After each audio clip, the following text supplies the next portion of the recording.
Mijn lieve luisteraar, ons kyk weer na die goeie nuus, die boodskap wat ons vrymaak. Die enigste vrymakende boodskap wat daar ooit sal wees, is die boodskap van die kruis. Dit wat aan die kruis gebeur het. Nou dit is so belangrik as mens kyk na die skrifte. Ons gaan 'n paar keer kyk na die gelykenisse, veral die gelykenis van die saaier en so aan. En dat ons net 'n bietjie 'n indruk kry van waaroor dit werklik gaan. Want in die gelykenis vertel Jesus presies hoe dit werk. Die gelykenisse word beskryf in Matteus 13 en Markus 4 en Lukas 8. Begin hy by Christus self wat besig is om die bediening waar te neem. En dit is so belangrik om van die begin af te kyk. Luister net na Markus 4 van vers 1 af. Hy sê, en hy het nog eenmaal by die see begin leer, en 'n groot menigte het by hom saamgedrom, sodat hy in die skuit geklim het en op die see gaan sit het, en die hele skare was op die land by die see. Nou sien ons in die eerste plek 'n groot skare mense. As Jesus dit so belangrik geag het, terwyl daar 'n groot skare was, om oor die saaier te praat, hoe belangrik dit nie werklik is nie. Ek sal nooit vergeet nie, op 'n stadium het ek by 'n plaasboer gekom en hy het in sy skuur 'n geweldige klomp tefsaad. Hy bied dit baie goedkoop vir my aan en ek wou juist daardie jaar net tefsaai. En ek koop toe die tefsaad en sommer dadelik gesaai, reën op sy tyd gekom en daar verby gegaan, maar daar het niks gebeur met die saad nie. Toe word dit laat en ek besluit, nou moet ek maar saad gaan koop. En ek gaan toe uit na die saadhebou toe, koop gewaarborgde saad. En ek kom terug en ek sit gou die gewaarborgde saad in. Na 'n kort rukkie hier staan al die gesaaides op die land te pragtig. Gewaarborgde saad. Dit is alles gelykenisse wat Jesus gebruik het met 'n groot skare mense. So belangrik dit is. Dan wys dit vir jou hoe belangrik dit is dat jy met gewaarborgde saad werk. Nou die Nuwe Testament is absoluut die gewaarborgde saad wat God vir die mens beskikbaar gestel het. Hy sê byvoorbeeld in Markus 11 vers 24, hy sê as jy enigiets by God vra, glo dat jy dit reeds ontvang het en dit sal so wees, want dit is 'n gewaarborgde saad waarmee jy werk. Nou ek wil hê u moet duidelik verstaan en u moet mooi luister en mooi kyk daarna, want hoeveel keer het ons dit nie gemis nie, dat ons nooit werklik die verborgenheid van hierdie gelykenisse verstaan nie. Ek dink ek wil so 'n bietjie verder lees net, sodat u kan verstaan waaroor dit gaan. Nou die eerste gedeelte verduidelik hy net van die verskillende lande waarop die saad val, of die verskillende plekke waarop die saad val, langs die pad, op rotsagtige gedeelte, of op die goeie grond. Dan sien u waaroor dit werklik gaan. Die goeie grond is dan die hart van die mens. Die rotsagtige grond is waar daar baie min grond is. En die saad kom baie vinnig op, want die rotsagtige grond gee goeie hitte af, maar sodra die son dit 'n bietjie brand, verdor dit, want dit het geen wortelstelsel nie. So, kyk ons na al die verskillende realiteite. Nou wil ek net vinnig aangaan dat ons sommer net by die verborgenheid uitkom, laat u sien, dit gaan nie oor die natuurlike nie. Die natuurlike was net 'n idee om jou te laat begin verstaan waaroor dit gaan. Maar dit gaan oor die verborgenheid wat in hierdie realiteite lê. Nou lees ek van die 11de vers af, want Jesus het nou klaar vir die mense die gelykenisse vertel, maar dit is meeste Jode wat nie wou glo nie, wat nooit, hulle wou nie verstaan dat hy die Messias, die redder is wat na die aarde gekom het nie. Hy het net vir een doel gekom, en dit is die doel waarvoor sy Vader hom gestuur het, om 'n reddingsboei uit te bring na die mense, en 'n absolute sukses te maak, sodat mense gered kan wees. Markus 4, vers 10, hy sê, en toe hy alleen was, het die wat saam met die 12 rondom hom was, hom na die gelykenis gevra, en hy sê vir hulle, aan julle is dit gegee om die verborgenheid van die koninkryk van God te ken, om die verborgenheid van die koninkryk van God te ken, maar vir hulle wat buite is, kom alles deur gelykenisse. Nou, as ons net terugdink aan die gelykenis van die 10 maagde, 5 was buitekant, 5 was gereed om in te gaan, dan moet u duidelik verstaan hoe krities hierdie realiteit is. Want die wat buite was, moes eers vir hulle olie gaan kry, hulle moes eers informasie gaan kry. Toe hulle terugkom en aanklop, toe is dit te laat, toe sê die bruidegom vir hulle, ek ken julle nie. En dit is so belangrik, dat ons begin inkyk na die groot heerlikheid wat gekom het, sodat ons absoluut in die realiteit van die verborgenhede kan ingaan, kan sien waaroor gaan dit werklik. Het gaan oor die hart van die mens. Die 17de vers praat van die woord is die saad wat gesaai word. So dit is so belangrik dat ons inkyk en sien dat hierdie saad waarvan hy praat, is die woord, en dis 'n gewaarborgde saad. Oor en oor moet ek herhaal, dat hy waarborg hierdie saad. As jy enigiets by God vra, glo dat jy dit reeds ontvang het, en dit sal so wees. Dis gewaarborg. Maar waarom het ons so maklik verloor al die tyd? Want jy so haastig, jy vra, en jy kan nie dat tyd verloop nie, want soms verloop daar weke, soms maande, soms verloop daar jare, en dan gebeur die ding, maar dit gaan gebeur. Jy moet absoluut al die tyd daardie gebed wat jy gebid het, met water benat, al die tyd benat, want daardie saad is gewaarborg, dit gaan groei. Hebreërs 6 vers 17 praat van die waarborg wat God gegee het in verband met hierdie saad. Dit is so belangrik, mense, dat ons absoluut weet dat die woord van God is regiet en is 'n ewige werklikheid. Dit kan nooit faal, daar's geen manier wat dit kan faal nie. Dit bring voort dit waarvoor dit gestuur is. Baie jare gelede het ek 'n boodskap hier gebring van die gewaarborgde saad, die lewende saad. Baie van daardie realiteite was in 'n klein boekie wat ons beskikbaar gestel het, geskryf. 'n Fontein in die Dorsland.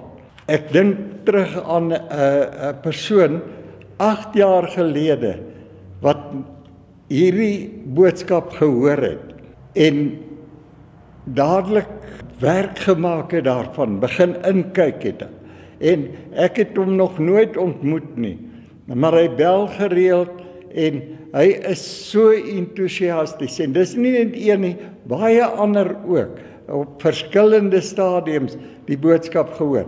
En wanneer hulle erns maak met hierdie boodskap, gesien hoe lewer hierdie boodskap vrugte af, 'n werklikheid af. Dit is so enorm dat ons nooit kan stil wees oor die boodskap. Net een boodskap. As ek dink oor kruiskyk, gaan die boodskap seker al so hier by die 14 jaar uit. Jy sien hoe dat daar deur die jare mense hierdie boodskap aanvaar het en gesien het hoe dit vrugte dra in hulle lewens. Dit is so groot, mense, dit is 'n gewaarborgde saad. Dit is daarom wat ek so entoesiasties is omtrent hierdie woord. En dis net een woord, mense. U kan terugkyk op kruiskyk vir jare en u sal hoor dat dit is een boodskap, die vryspraak, alles wat God gedoen het, alles wat God gewaarborg het, alles kom van God se kant op. God het kom verantwoordelikheid neem vir die mens. Toe die redding kom in die Nuwe Testament, en dis daarom wat ek so begaan is oor die Nuwe Testament, want dit is in die Nuwe Testament wat die gewaarborgde saad gekom het, die gewaarborgde heerlikheid gekom het, die afgehandelde volmaakte werk van God gekom het.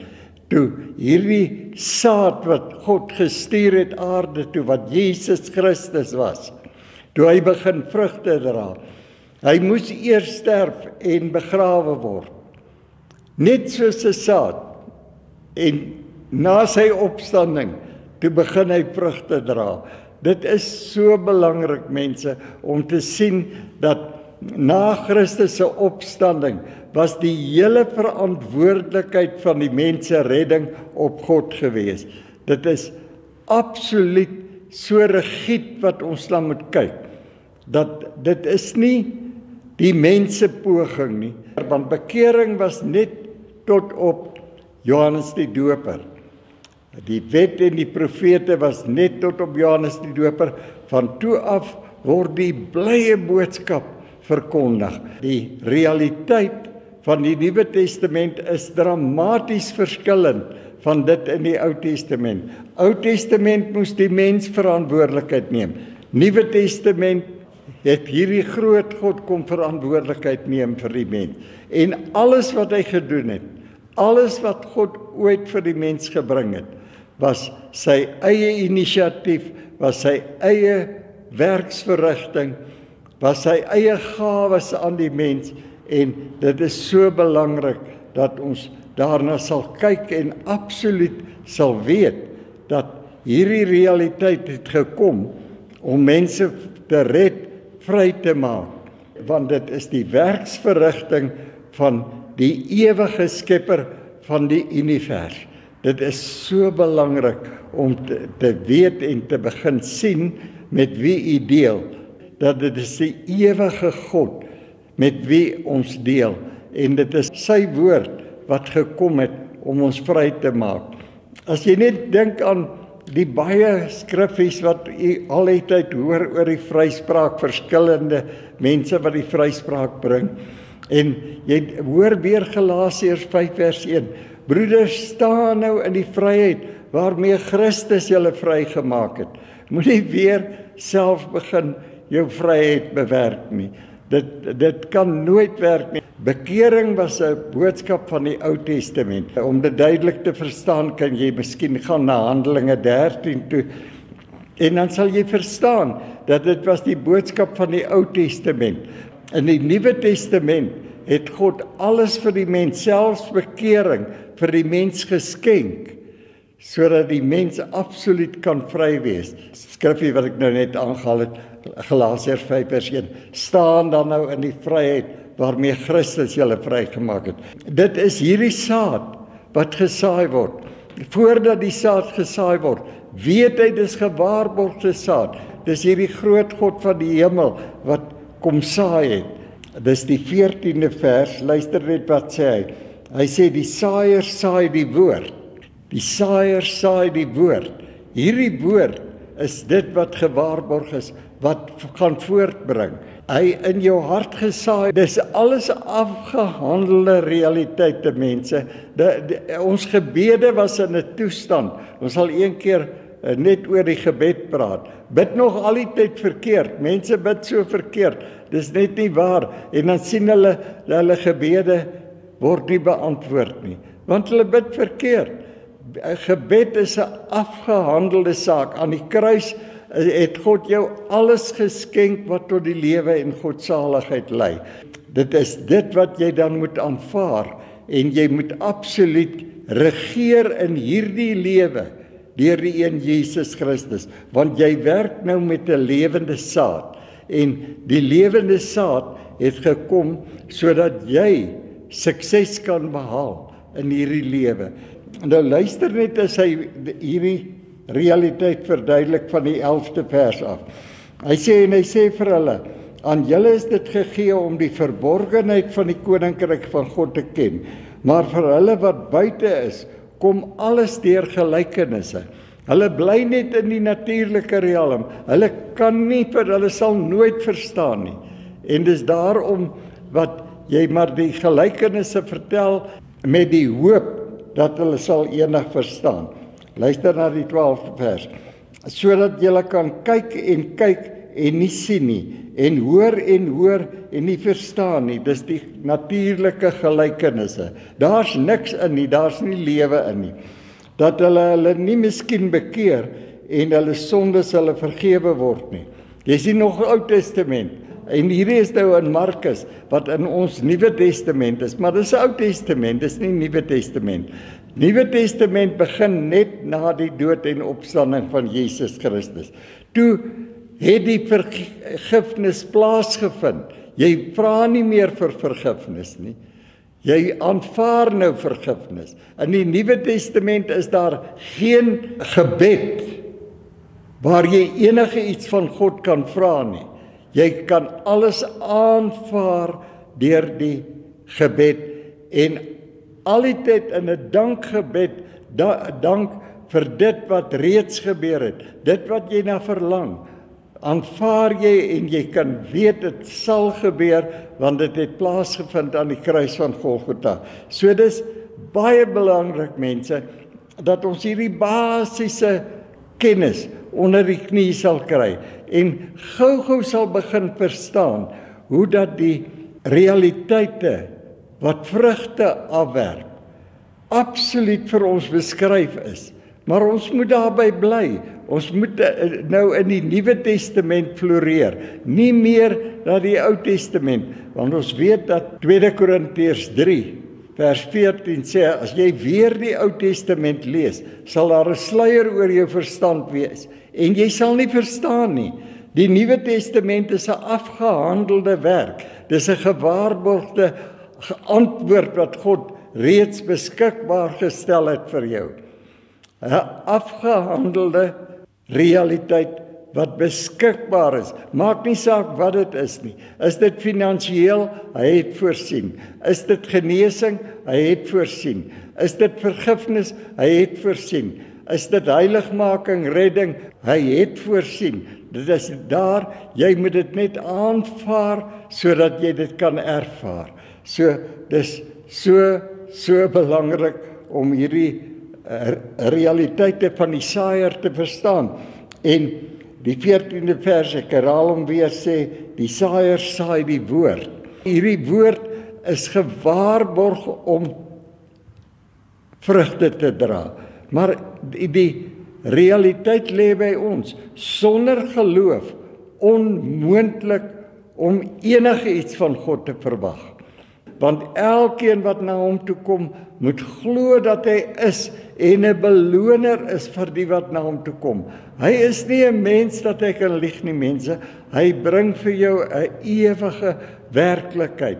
Hy het 'n ewige werklikheid nagelaat. Al die beloftes van God is geskenke wat aan die mens gegee is. En almal is ja en amen. Maar dis vir ons om dit te aanvaar en dit te benut met danksegging, gebede, totdat dit plaasvind. Dit is 'n ewige werklikheid om in die geloof te staan. Sonder geloof onmoontlik om God te behaag. Hulle wat na God toe kom, moet glo dat hy is en 'n beloner is van die wat na hom toe kom. As jy geloof uit die skrifte uitneem, dan kan jy net sowel jou Bybel in die vuur steek, want dit is geloof van Genesis tot Openbaring. Reg deur net gaan oor geloof, oor die mense geringe bydrae wat hy het, om net te aanvaar en hierdie groot God in intimiteit te begin dien en hom te begin vertrou, om 'n heerlike verhouding met hom op te bou en te weet en so verseker te wees, al sy magtige beloftes, ek sal jou nooit begewe, nooit verlaat nie. Jy hoef nooit weer te pleit vir Here kom help, Here kom. Hy is altyd by jou, hy het verantwoordelikheid geneem. So dis so belangrik mense om hierdie groot God te ken en te weet dat hy is die enigste hoop vir die mens. Die enigste antwoord wat ooit gekom het, is net om hierdie beloftes te aanvaar en te weet dat dit is gewaarborg, dit sal plaasvind. As jy nie terugdeins nie, God sal nooit terugdeins nie. As jy nie God se hand los nie, hy sal jou nooit los nie. Hy sal tot die einde toe met jou wees. Prys sy wonderlike naam. Amen.